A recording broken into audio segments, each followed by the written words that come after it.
मैं अपने बड़े भाई महेंद्र राय जी जो पूर्व दीनदयाल विश्वविद्यालय के उपाध्यक्ष रहे हैं, उनका इस मंच के माध्यम से हार्दिक स्वागत प्रदान करता हूं। सभी भाइयों से अनुरोध है, हमारे कार्यकर्ता आरजेडी पार्टी के, मैं उनका इस मंच के माध्यम से हार्दिक स्वागत करता हूं।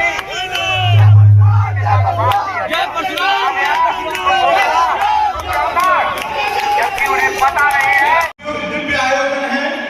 इससे पहले एक कार्यक्रम हमारे बड़े भाई आशुतोष कुमार जी ने बेगूसराय में किया था।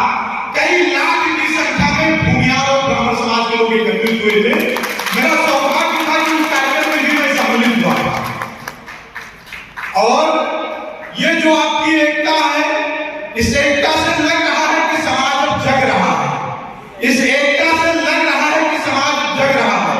हमारे छोटे भाई मारुति नंदन पाठक जी ने जितने प्रस्ताव पारित किए हैं, मैं दोनों हाथ उठा करके इनके प्रस्ताव को समर्थन करता हूं। उनके प्रस्ताव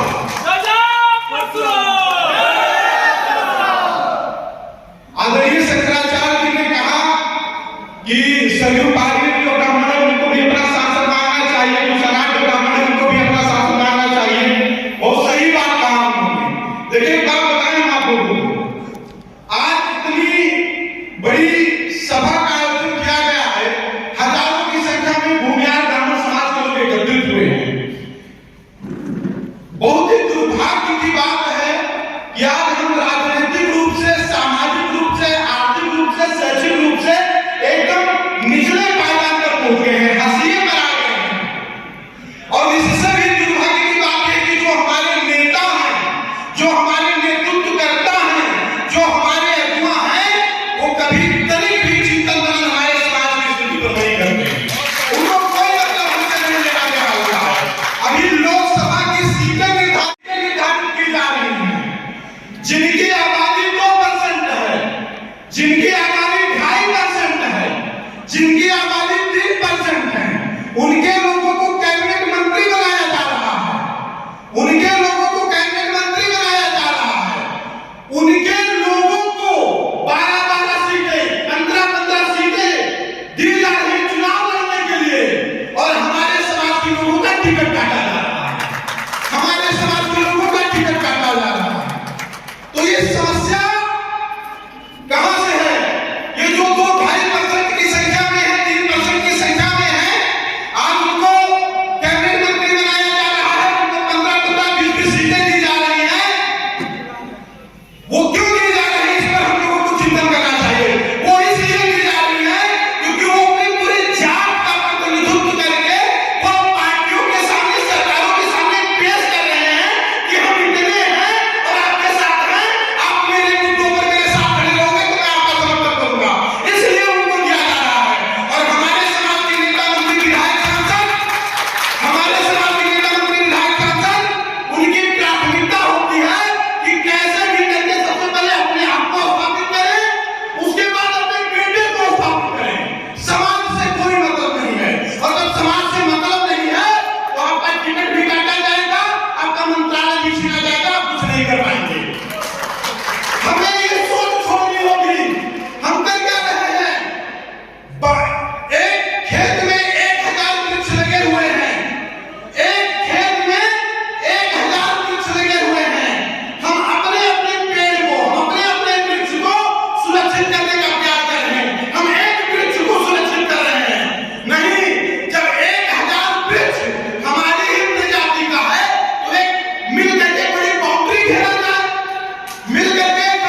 सियार की गिरोह की है, संख्या तो जंगल में सूर की गिरोह की है, संख्या तो कुकुर बिलाव की गिरोह की है, लेकिन राजा कौन होता है?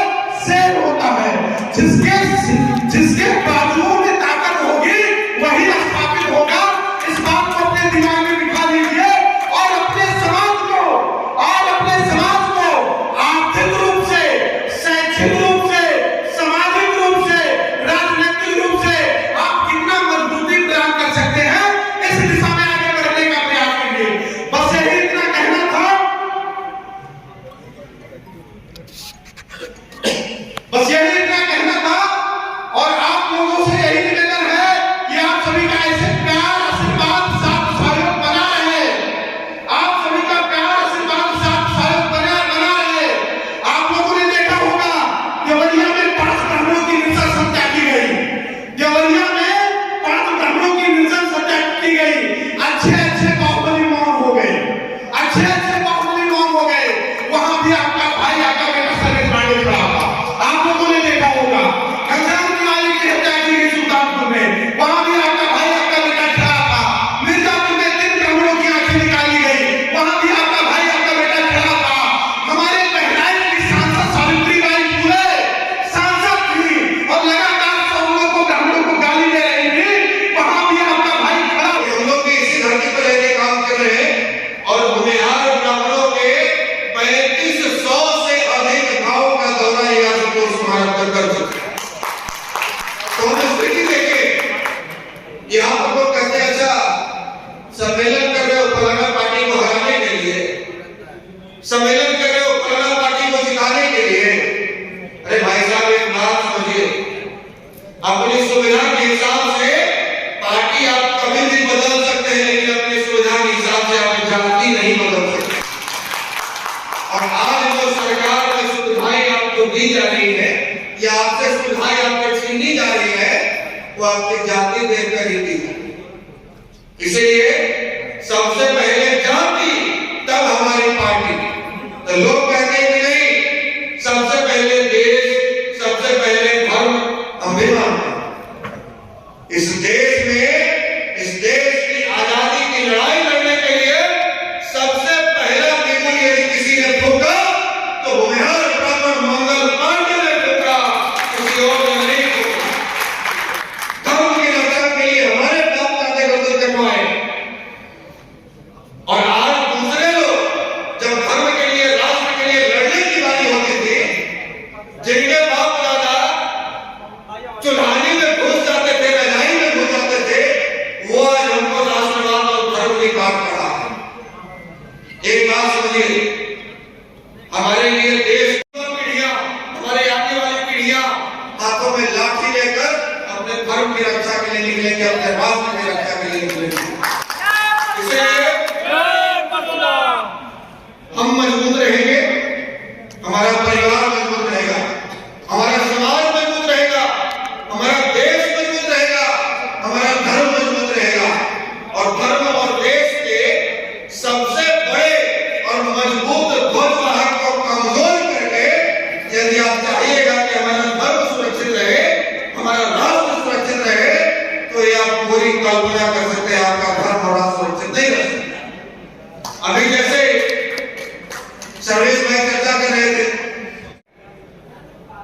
तो जिन्होंने भी कब्जा किया है, यहाँ मीडिया के साथी आए हुए हैं, हमारे यहाँ अब इसमें ये बताओ, 3 महीना भी एक 3 लड़के नहीं रहे, 30 दिन भी दिनकर मठ में नहीं रहे। और अगर उसको 30 से 40 मंत्र याद हो गया तो पढ़ाई ठीक हो रही है कि गलत? 30 दिन में दूसरे विद्यालय में, मतलब आप भाषा अंग्रेजी मीडियम में, you can't learn anything. I am sure that मैं अंग्रेजी विद्यालयों में अध्यापक का उद्देश्य में प्रतिष्ठित उस जगह पे अगर 30 श्लोक बच्चों ने सीखा, लेकिन दिमाग में नहीं पड़ता है विषय कि आपको क्या बनाना है, क्या करना है, तो आप कहां से सफलता पाएंगे? कहीं भी जरूरत नहीं है, आप कहीं से कमजोर नहीं है। आज कर्मकांड कल महाशिवरात्रि का दिन था, 5000 रुपया देने पर भी पंडित नहीं मिल रहे थे। 125 ब्राह्मणों का हमको आंध्र प्रदेश से आया, 125 ब्राह्मणों को देव कर दीजिए। हमने 5,000 रुपया तक की बात की, नहीं मिले 1 लाख। विवाह में ऐसा कोई विवाह नहीं होता जहाँ 2-5,000 रुपया लोग देने के लिए तैयार नहीं है। देश में 30 लाख विवाह बहुत साल होते हैं, ऊपर ही होते हैं, और 1 लाख भी पंडित नहीं है पूरे देश में पुजारी का काम करने वाले। बताइए एक ब्राह्मण को कितना कमाए? पंडिताई आपका एक बड़ा व्यवस्था है, प्रवचन, शोध, इसमें भी शोध के बड़े आयाम है कि मंत्रों के माध्यम से किस तरह से निवारण किया जा सकता है लोगों को, उस पर कार्य भी चल रहे हैं। आप अपने प्रभुत्व